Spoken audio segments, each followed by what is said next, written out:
სუხუმის სახელმწიფო დრამატული თეატრის სცენაზე აფხაზეთის ავტონომიური რესპუბლიკის პროფესიული სახელმწიფო ინტეგრირებული თეატრის აზდაკის ბაღი სპექტაკლი მე ვხედავ მზეს დაიდგა. საპრემიერო წარმოდგენა აფხაზეთის მთავრობის მხარდაჭერით გაიმართა. სპექტაკლი ნოდარ დუმბაძის ამავე სახელწოდების რომანის მიხედვით რეჟისორმა ბაჩო გაბრუაშვილმა დადგა და მასში განსაკუთრებული საჭიროების მქონე 20-მდე მსახიობი მონაწილეობს.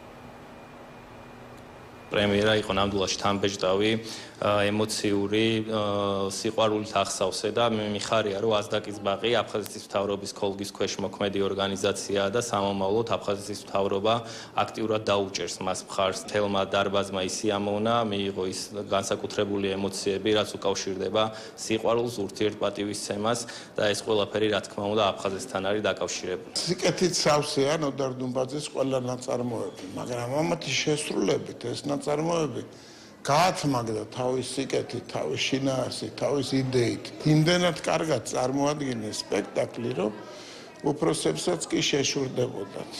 და განსაკუთრებული მადლობა უნდა უთხრათ ყველა. კარგი მაგალითია, მადლობა აფხაზეთის მთავრობასაც, კულტურის სამინისტროს, რომელიც ესე კარგად დაეხმარა, რომ აი თავისი შვენერი პროექტის რეალიზაცია მოეხდინათ. მაყურებლის შეფასებით თუ ვიმიჯერებთ, მე მგონი კარგი სპექტაკლი იყო. რაც ყველაზე მთავარია, რაც ძალიან მინდა, რომ ალბათ ძალიან მალე აფხაზეთში და სოხუმში ვითამაშოთ მეთქი სპექტაკლი და რაღაცნაირად ესე გვინდა დავიწყოთ ეს ყველაფერი. ყველას მადლობა პირველ რიგში აფხაზეთის მთავრობას, კულტურის სამინისტროს, დიდი მადლობა სტუმრებს, დიდი მადლობა მსახიობებს და არც მე მგონი პრემიერა კიდევ ერთი შედგა.